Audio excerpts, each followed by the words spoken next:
Atlantic City, New Jersey. The Trump Taj Mahal Casino. March 19, 1994. Saturday night, 9:47 p.m. The main arena is packed with 8,200 people, most of them having no idea they are about to witness a fight that will never be shown on television, never be discussed in mainstream boxing media, and will haunt Tommy Morrison for the rest of his life. Tommy Morrison, 25 years old, 6 feet 2 inches tall, 225 pounds of raw power and Hollywood good looks. The white heavyweight hope, the kid from Oklahoma who grew up dirt poor, who learned to fight in trailer parks and truck stops, who clawed his way from nothing to become the WBO heavyweight champion. The man who just starred alongside Sylvester Stallone in Rocky V, playing Tommy Gunn, the hungry young fighter. The man who has 42 wins, 3 losses, and a left hook that has put 37 men to sleep. Tonight, he is defending his title against Michael Bent, a solid contender from London, a technical boxer with a 11-1 record. On paper, this is a legitimate title defense. Morrison is the favorite. The odds are 4-1 in his favor. The fight is sanctioned by the WBO, regulated by the Nevada Athletic Commission, broadcast by ESPN to 47 countries. Everything about this fight is legitimate, professional, official. Except for what happened 72 hours ago in a hotel room 6 blocks from this arena. Thursday afternoon, 2:15 p.m., Morrison was alone in his suite at the Borgata, going through his pre-fight routine. Meditation, visualization, light stretching. His trainer had left to scout the venue. His manager was handling media obligations. Morrison was alone when there was a knock on the door. He opened it to find 2 men in expensive suits, late 50s, early 60s, dark wool, silk ties, Italian shoes that cost more than most people's monthly rent. The man on the left was tall, thin, silver hair slicked back, cold eyes that had seen things. The man on the right was shorter, broader, a scar running from his left ear to his jawline. Neither man smiled. "We need 5 minutes of your time, Mr. Morrison." The taller man's voice was calm, polite, the kind of politeness that is more threatening than aggression. Morrison knew immediately. You do not grow up poor in Oklahoma without learning to recognize when dangerous people are standing in front of you. He should have closed the door, should have called security, should have done a dozen things that would have been smart, safe, legal. But he was 25 years old, and he had fought his whole life, and he was not afraid of 2 men in suits. He stepped aside, let them in. The door closed. The taller man walked to the window, looked out at the Atlantic City boardwalk, the casinos, the ocean beyond. He did not turn around when he spoke. "You are going to fight Michael Bent tomorrow night. You are going to lose. Round 5. Knockout or technical knockout does not matter. But it happens in round 5. Morrison stared at the back of the man's head, processing what he just heard. The shorter man with the scar remained by the door, hands folded in front of him, blocking the exit. Morrison's voice was steady when he responded. "Who are you?" The taller man turned, smiled for the first time. A smile that did not reach his eyes. "My name is not important.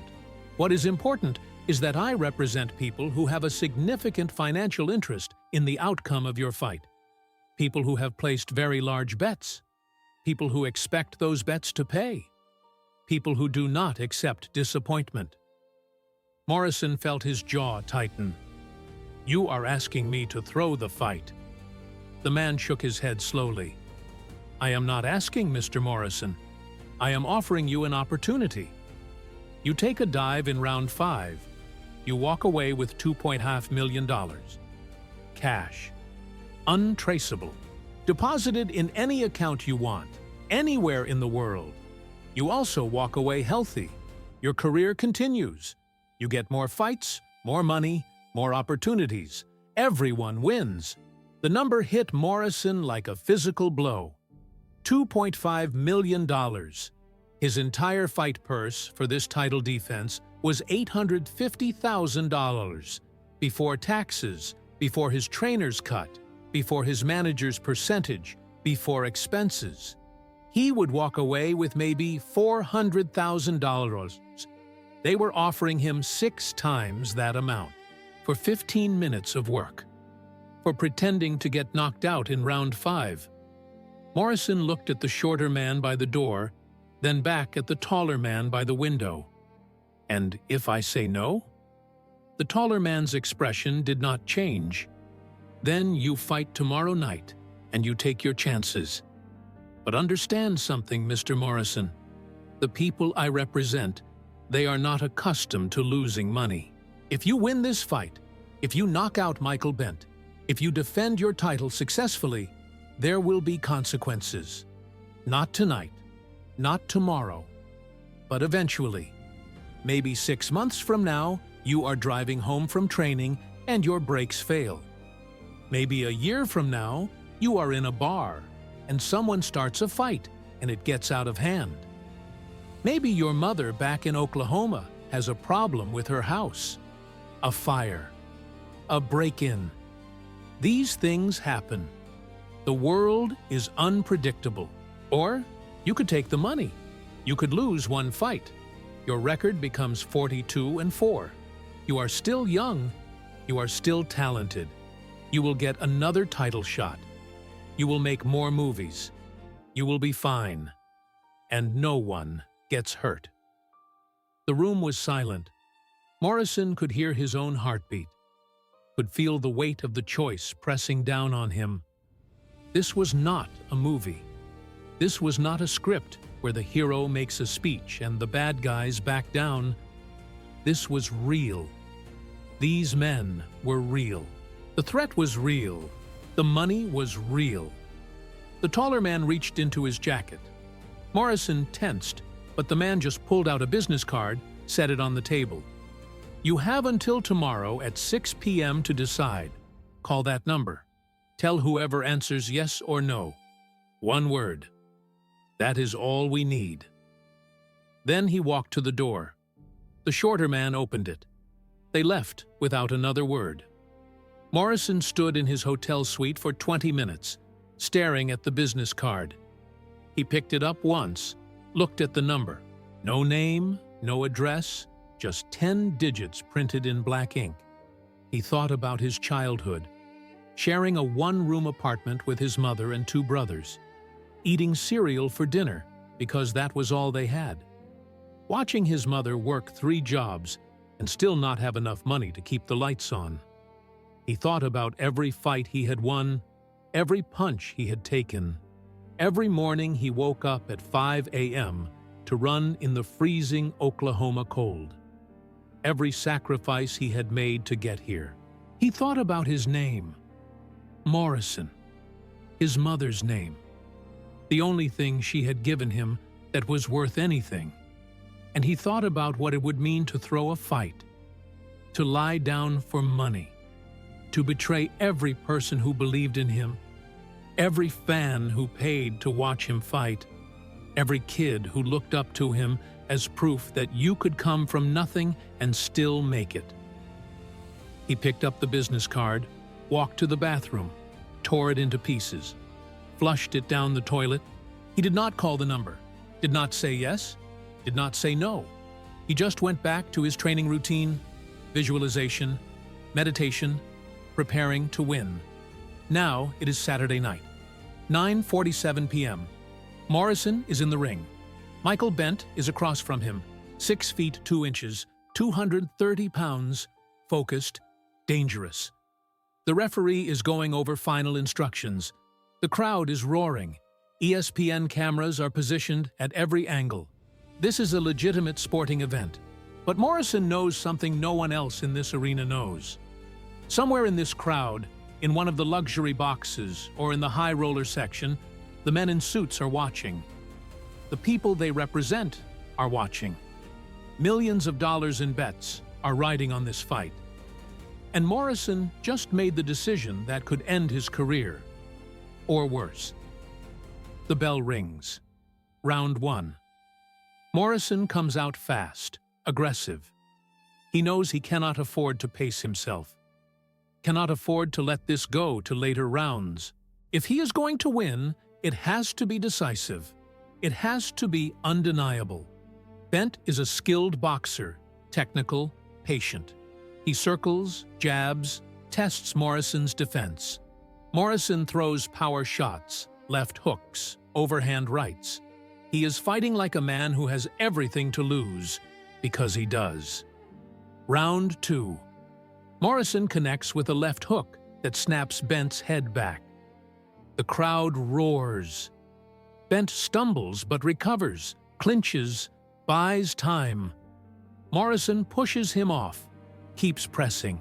He can see Bent's corner shouting instructions. Bent is following a game plan. Box, move, survive the early rounds, tire Morrison out, take over in the later rounds. But Morrison is not fighting a normal fight. He is fighting for his life. Round 3. Bent starts to find his rhythm. Lands a combination, jab, jab, right cross. Morrison's head snaps back. He tastes blood. His corner is shouting, telling him to protect himself, to slow down. But Morrison cannot slow down. He throws a wild left hook. Bent slips it, counters with an uppercut. Morrison's knees buckle. The crowd gasps. Morrison is hurt. Bent moves in, sensing opportunity. Throws a combination. Morrison covers up, clinches, survives the round. Back in his corner, Morrison's trainer is frantic. "What are you doing? You are fighting stupid. Stick to the plan. Box him. Tire him out." Morrison does not respond. He is staring across the ring at Bent, who looks confident now, energized. Morrison knows what is coming. Round 4 is when they expect him to start fading. Round 5 is when he is supposed to go down. The bell rings. Round 4. Bent comes out aggressive now, smelling blood. He throws combinations, body shots, head shots. Morrison takes them, absorbs them, waits. Bent is telegraphing, getting predictable. Morrison sees the pattern. Jab, jab, right cross, left hook. Jab, jab, right cross, left hook. Bent throws the jab, jab. Morrison ducks under the right cross, steps inside, unloads a left hook to Bent's liver. The sound echoes through the arena. Bent's entire body freezes. His arms drop. His mouth opens. The liver shot is one of the most painful punches in boxing. It does not knock you unconscious. It paralyzes you, shuts down your body, leaves you awake and aware while your legs stop working. Bent drops to one knee. The referee starts counting. The crowd is on its feet. Morrison backs to a neutral corner, watching. Bent is trying to stand, trying to beat the count. His corner is screaming at him, "Get up, get up." Bent makes it to his feet at the count of 8. The referee checks him. "You okay to continue?" Bent nods, but he is not okay. He is hurt. Morrison can see it.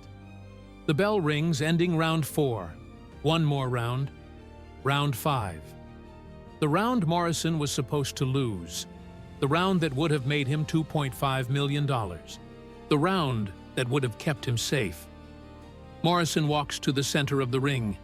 Bent is across from him, still recovering from the liver shot, trying to survive.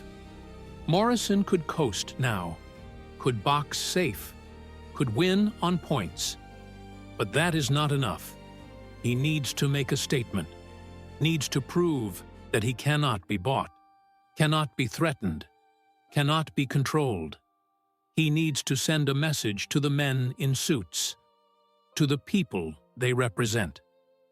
The bell rings.